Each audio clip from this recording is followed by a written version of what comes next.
ఉన్న బంగారాన్ని విడిపించి ఆ రోజు ఆన్లైన్ రేటుకే మేము కొంటాం. Sharma gold company.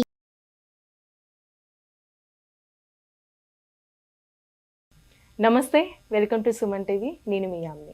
ప్రస్తుతం మనతో ఉన్నారు ప్రముఖ ఆధ్యాత్మికవేత్త, ప్రముఖ జ్యోతిష వాస్తు పండితులు సుభాష్ శర్మ గారు ఉన్నారు. గురుగారితో మనం మాట్లాడదాం. నమస్కారం గురుగారు. గురుగారు, మనం గత వీడియోలో చూసుకున్నట్లయితే కొన్ని రాశులకి క్రోధినామ సంవత్సరంలో రాజయోగం పెట్టే వాటి గురించి తెలుసుకున్నాం కదండి. ఇప్పుడు మధ్యస్థ ఫలితాలు ఉన్న రాశుల గురించి తెలియచేయండి. తప్పకుండా తెలియజేస్తానమ్మా. ముందుగా ప్రేక్షకులందరికీ శ్రీమాత్రే నమః, శ్రీ గురుభ్యో నమః. నమో దేవ్యై మహాదేవ్యై శివాయై సతతం నమః. నమ ప్రకృత్యై భద్రాయై నిహతాం ప్రణతాస్మిత. మధ్యమ ఫలితాలు ఉన్నటువంటి రాశులలో కనుక చూసుకుంటే మిథున రాశి మధ్యమ ఫలితమే, అలాగే సింహరాశి మధ్యమ ఫలితము, అలాగే తులారాశి మధ్యమ ఫలితము, అలాగే కుంభరాశి మధ్యమ ఫలితము. ఈ 4 రాశుల వారికి ఈ సంవత్సరం క్రోధినామ సంవత్సరంలో మధ్యమ ఫలితాలు ఉంటాయి. మధ్యమ మీన్స్ అర్థం ఏంటి అంటే వాళ్లకు జనాలకు అర్థమయ్యేటటువంటి థీరీలో చెప్పాలి అంటే కనుక జీవితంలో ఇప్పుడున్నటువంటి ఈ సిచ్యువేషన్లో క్రోధినామ సంవత్సరంలో అనుకున్నటువంటి ఇమాజినేషన్స్కి మనం అందలేకపోతాము, అనుకున్నటువంటివన్నీ సాధించలేకపోతాము. మనం ఏదైతే చెయ్యాలి అని అనుకుంటున్నామో ఆ పర్ఫెక్షన్లో పనులన్నీ డిలే కావడము, ఆలస్యం కావడము, ఇబ్బందులు జరగడము, ఆటంకాలు ఎదురవ్వడము, ఇలాంటివి జరుగుతూ ఉంటాయి. అలాగే ఆర్థిక వ్యవహారాదులు అంటే ఫైనాన్షియల్ విషయంలోకి వస్తే కనుక డబ్బులు అధికంగా ఖర్చు కావడము, వృధా ఖర్చు కావడము, అనవసరంగా ప్రయాణాలు చేయడము, హాస్పిటల్స్కి ఎక్కువగా ఖర్చు కావడము, లేదా సంపాదించిందంతా ఏదో ఒక రూపకంగా ఖర్చు అయిపోవడము, లేదు అంటే ఆస్తులను అమ్ముకునేటటువంటి వ్యవహారాదులు జరగడము, ఇలాంటివి ఎక్కువగా జరిగే అవకాశం ఈ 4 రాశుల వారికి ఏర్పడబోతుంది. కనుక ఈ 4 రాశుల వారు ఎవరైతే ఉన్నారో వాళ్ళు ముఖ్యంగా దేవతా ఆరాధన ఎక్కువగా చేసుకోవాలి. వారు తప్పకుండా వారాహి అమ్మవారి యొక్క యజ్ఞయాగాదులు అనేటటువంటివి చేసుకోవాలి. ఈ క్రోధినామ సంవత్సరంలో వాళ్ళకు అగ్రినెస్ ఎక్కువగా పెరిగిపోతూ ఉంటుంది. అలాగే కుటుంబ వ్యవహారాదులో చిక్కులు, చికాకులు, ఇబ్బందులు, అకాల భోజనము చేయుట, ఇంటికి ఆలస్యంగా వచ్చుట, అలాగే పరస్త్రీ వ్యామోహము, అలాగే ఇతరులతో స్నేహ సంబంధాలు పెరిగిపోవుట, మద్యము, జూదము లాంటి వ్యసనాల పాలు అయిపోవుట, ఇలాంటివి ఎక్కువగా జరిగే అవకాశం ఈ క్రోధినామ సంవత్సరంలో ఏర్పడేటటువంటి అవకాశము వాళ్ళ జాతకంలో ఏర్పడుతుంది. కనుక కాస్త జాగ్రత్తగా ఉండే ప్రయత్నం చేసుకోవాలి. ముఖ్యంగా అయితే మిథున రాశి వారికి ఖర్చులు అధికంగా ఉంటాయి. ఈ క్రోధినామ సంవత్సరంలో మిథున రాశి వారికి ఖర్చులు అధికంగా అయిపోతూ ఉంటాయి, సంపాదన తక్కువగా ఉంటుంది, ఖర్చులు పెరుగుతూ ఉంటాయి, ఇంట్లో సమస్యల భారం పెరుగుతూ ఉంటుంది, ఇంట్లో ఆర్థిక వ్యవహారాదుల ఇబ్బందులు పెరిగిపోతుంటాయి, కుటుంబంలో సమస్యలు పెరిగిపోతూ ఉంటాయి, చీటికి మాటికి గొడవలు పడుతూ ఉంటారు, కోపము ఆవేశం అధికంగా వచ్చే అవకాశాలు మిథున రాశి వారి యొక్క జాతకంలో ఏర్పడుతూ ఉంటాయి. అలాగే తదుపరి రాశి సింహరాశి. ఈ సింహరాశి వారికి దశమంలో గురువు ఉన్నాడు కాబట్టి అనుకోనటువంటి ఇబ్బందులు జరగడము, రాజకీయంలో ఉన్నటువంటి వారికి పదవి భంగం జరగడము, అలాగే ఎవరైతే ఈ యొక్క ఫైనాన్స్ రంగంలో ఉన్నారో వాళ్ళకు ఫైనాన్షియల్ ఇబ్బందులు రావడము, అలాగే వీళ్ళకు జీవితంలో చేస్తున్నటువంటి వృత్తి వ్యాపారాలలో లాభాలు తగ్గిపోవడము, ఇలాంటివి అధికంగా జరిగే అవకాశము ఈ సింహరాశి వారి యొక్క జాతకంలో ఏర్పడుతూ ఉంటాయి.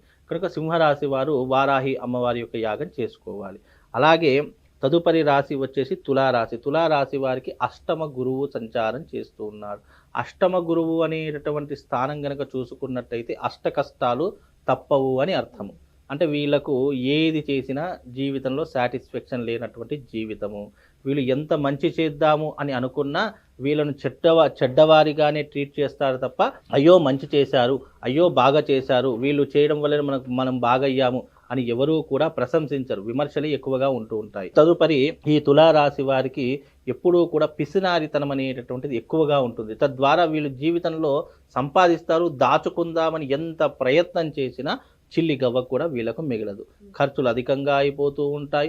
జీవితంలో వీళ్ళకు ఉన్నటువంటి ఆశలు, కోరికలు విపరీతంగా పెరిగిపోతూ ఉంటాయి. ఏదో అనుకుంటారు, వీళ్ళ జీవితంలో ఏదో జరిగిపోతూ ఉంటుంది. అలాగే వైవాహిక జీవితంలో ఎక్కువ ఇబ్బందులు రావడం జరుగుతూ ఉంటుంది. కొడుకులు చెప్పిన మాట వినరు, బిడ్డలు చెప్పిన మాట వినరు. వీళ్ళు ఇల్లు వదిలి వెళ్ళిపోయేటటువంటి అవకాశాలు ఉంటూ ఉంటాయి. అలాగే పెళ్ళైనటువంటి వారు, కొత్తగా పెళ్ళైనటువంటి వారు, తులారాశి వారు ఎవరైతే ఉన్నారో వేరే కాపురం పెట్టడం కానీ, వేరే ఊరికి వెళ్ళిపోవడం కానీ ఇలాంటి ఎక్కువగా జరిగే అవకాశము ఈ యొక్క అష్టమ గురువు ద్వారా ఏర్పడుతూ ఉంటాయి. ఖర్చులు విపరీతంగా పెరుగుతాయి. కాబట్టి డబ్బు విషయంలో చాలా జాగ్రత్తగా ఉండాలి. ఎవరితో పడితే వాళ్ళతో గొడవ అస్సలు పడకూడదు. మనమేంటో మన పనేంటో తెలుసుకొని రావాల్సి ఉంటుంది. అలాగే ఈ యొక్క తులారాశి వారు కూడా తప్పకుండా వారాహి అమ్మవారి యొక్క యాగము తప్పకుండా ఆచరణ చేసుకోవాలి. ఇక తదుపరి రాశి కుంభరాశి. ఈ కుంభరాశి వారికి జన్మస్థాహ శని ఉన్నాడు. అలాగే చతుర్థంలో కూడా గురువు కారణం చేత చతుర్థంలో అంత యోగ స్థానం కాదు. తల్లిదండ్రులకు కొడుకులకు పడకపోవడము, కుటుంబంలో చిక్కులు చికాకులు ఎక్కువగా అయిపోవడము, ఒకరి మాట ఒకరు వినకపోవడము, అలాగే కుటుంబంలో ఎంత డబ్బు సంపాదించినా మనశ్శాంతి లేకపోవడము, చూడ్డానికి అన్నీ ఉంటాయి కానీ ఏది అనుభవించే యోగం లేదు అన్నప్పుడు వీళ్ళకు అనేక రకములైనటువంటి మానసిక వ్యధ అనేటటువంటిది వీళ్ళకు ఏర్పడుతూ ఉంటుంది. కనుక కుంభరాశి వారు కాస్త జాగ్రత్తగా ఉండాలి. ఈ కుంభరాశి వారు కూడా తప్పకుండా వారాహి అమ్మవారి యొక్క యాగం అనేటటువంటిది ఈ క్రోధినామ సంవత్సరంలో చేసుకోవాలి. ఈ 4 రాశుల వారు తప్పకుండా ఈ క్రోధినామ సంవత్సరంలో మధ్యమ ఫలితాలు ఉన్నాయి కాబట్టి, అంతగా వీళ్ళకు ఈ యోగం బాగాలేదు కాబట్టి క్రోధినామ సంవత్సరంలో వారాహి అమ్మవారి యొక్క యాగం చేసుకుంటే ప్రత్యేకంగా తప్పకుండా చేయించుకుంటే కొద్దిగా మెరుగు, అంటే గుడ్డిలో మెల్ల అన్నట్టుగా మనకు ఏదో ఒక రకంగా అదృష్ట యోగం అనేటటువంటిది అవకాశం వస్తుంది. అలాగే కొన్ని గండాల నుండి, విపత్తుల నుండి అధిగమించే అవకాశం, తప్పించుకునే మార్గము ఈ యొక్క వారాహి అమ్మవారి యొక్క యాగం ద్వారా వాళ్ళ జీవితంలో ఏర్పడుతుందమ్మా. అంటే ఈ రాశుల వారికి కొంచెం మెరుగైన ఫలితాలు రావాలంటే ఎలాంటి పరిహారం చేసుకోవాలంటే ఎక్కువ, అంటే ఈ అమ్మవారికి సంబంధించి కాకుండా? ఆ అమ్మవారికి సంబంధించింది కాకుండా ఏదో చిన్న చిన్న ఫలితాలు, అయ్యో మేము అంత ఖర్చు పెట్టుకోలేమండి, మేము ఇంట్లోనే ఏదైనా చేసుకోవాలి అని అనుకుంటే గనక ఈ 4 రాశుల వారు ప్రతి గురువారము నాడు తప్పకుండా అమ్మవారి యొక్క ఆలయానికి, ఏ అమ్మవారైనా పర్వాలేదు, మీ దగ్గరలో ఉన్నటువంటి శక్తి ఆలయానికి వెళ్ళి అక్కడ అమ్మవారి దగ్గర నిమ్మకాయ డొప్పలలో దీపం వెలిగించాలి.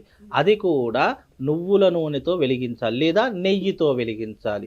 ఇలా ఈ సంవత్సర కాలం అంతా ప్రతి గురువారం వచ్చిందంటే చాలు, నూనె డొప్పలలో నిమ్మకాయలు తీసుకొని వెళ్ళి అక్కడ రసానంతా పిండేసి ఆ నూనె, ఆ నిమ్మకాయ డొప్పలు నూనె వేసి వత్తులు వేసి అమ్మవారి యొక్క నామస్మరణ చేసుకుంటూ ఆ దీపాన్ని వెలిగిస్తే వాళ్ళకు ఉన్నటువంటి దారిద్ర్యాలు కొంతవరకు తొలగిపోయే అవకాశం ఉంటుంది. అది క్రోధినామ సంవత్సరం మొత్తం ఆచరిస్తూ ఉండాలి. అలా చేస్తే వాళ్ళకు ఏదో ఒక ఇబ్బందులు తొలగిపోయే అవకాశం, వాటిని అధిగమించే అవకాశం ఆ తల్లి జగన్మాతే చూసుకుంటుందమ్మా. చాలా చక్కగా తెలియజేస్తారండి, ధన్యవాదాలు. శ్రీమాత్రే. సుమన్ టీవీలో మీ పర్సనల్ అండ్ బిజినెస్ ప్రమోషన్స్ కోసం కింది నెంబర్కి కాంటాక్ట్ చేయండి.